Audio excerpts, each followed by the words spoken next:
What is going on, Live Nation? I am Bob2Baldroid, and I am here with another video.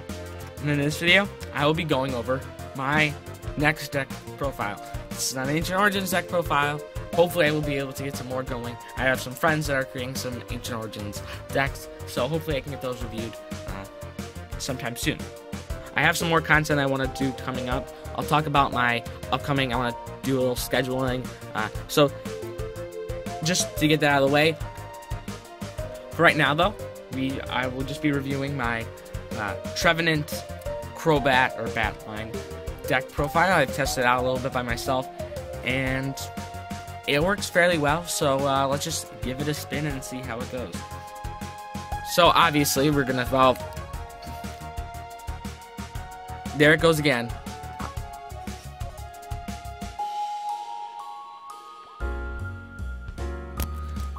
So obviously we are going to need to run some Phantoms in here for the Trevenant. So we run 4 Phantom and 4 Trevenants. And so Trevenant is really cool here with a great ability, and it's a decent attacker with Tree Slam. It does 60, and it can do 80 with a Muscle Band. It does 20 to your opponent's bench Pokemon. So the idea of this deck is really just to stack up a bunch of damage on the bench and just go from there. So for our Bats line, I have decided to run a 3-3 line of the Bats.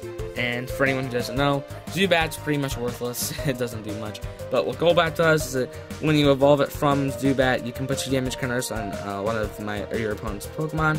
So that's great. Especially we just want to stack up damage on Pokemon, and you know, this deck takes prizes later in the game. And then Crobat just does the same, except it puts an extra damage counter, so it does 3 damage counters instead of 2. So, I mean, when you think about it, if you use 1 attack with Trevenant, you're doing 80 damage to the active Pokemon, 20 to 2 bench Pokemon, and then if you get a whole Crobat line going, you're doing an extra 50 damage to one of those Pokemon. Over time, this damage starts to add up, and you're going to have some games where you take 2 or 3 prizes pretty easily, you know, in one turn. We also run 3 Professor Sycamore in here, and Professor Sycamore, not riding 4 in this deck, mainly because I don't want to discard the Bat line by using this card, but it's a good supporter still. So for that, we run 2 Birch, and this might come as a surprise to some people that haven't been in the competitive scene recently, but we're running 2 Tierno. A lot of people are like, wait, what? Tierno? Tierno's so bad. Recently, it's gotten a lot of popularity just because there's a lot of decks out there that really don't want to discard their good cards through a Sycamore. They want to lead them, and Tierno allows them to do that. You know, Tierno's been played in a lot of setup decks. 1 Lysander, and I mean, this deck really doesn't need a Lysander, but you know, might as well if you want to drag up a Pokemon.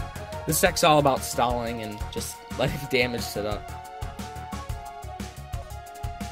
So to make sure we get those Trevenants going first turn, we play Wally so we can item lock our opponent straight off from that in the first turn, and this is really important for our deck because if we couldn't do that, our opponent could probably set up some Pokemon and they just would take prizes faster than we could. Because we're constantly getting our Trevenants knocked out, pretty much, I mean, usually we're going to burn through 3 of our Trevenants. So we run teammates because if our Trevenant gets knocked out, we can just be a secret teammates, or if we have it in our hand, play a teammates, grab 2 cards, and just get another Trevenant set up, or get a Bats line going. So because we run so many one-of supporters, we have to run some way to get them back from the discard pile. We do that through VS Seeker, and that just allows us to grab one from the discard pile and put it into our hand.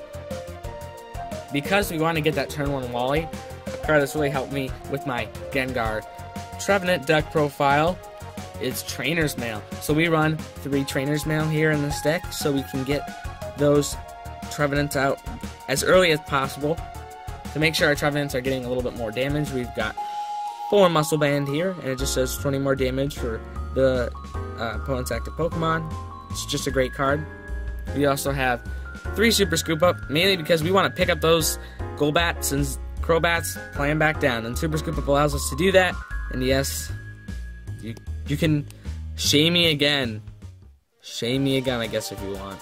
So, yeah, couldn't find another one. So this is a super group up for the time being. So yeah, search out our Pokemon. We've got a 3 level ball, 2 Ultra Ball line, and you know, usually this isn't that standard. I mean, some decks don't even run any level ball at all. We don't run that many Ultra Ball mainly because, I mean, if we're getting an Ultra Ball, only things that we'd really be going for is a Crobat or a Trevenant. And we play 4 Wally in here, so we can get them out pretty easily in other ways. So I don't really think that there's a need for more than 2 Ultra Ball in this deck. Level Ball just does the job better, and there's really no downside of it, other than we can't grab our Trevenants or our Crobats. And that's it for the trainer cards. Let's just get on to the energy. So for the energy, we run a 7 Psychic, 4 double colorless energy line, and that is the deck there. So anyway, guys, I know this was a little bit of a shorter video here, but let me know what you guys think in the comment section down below. Let me know, really, honestly, let me know what you guys want to see in a deck list down in the comment section down below. So that's all I have to say there. Anyway, guys, thanks for watching, and I will catch you guys later in the next video. Those Trevenants getting going. What?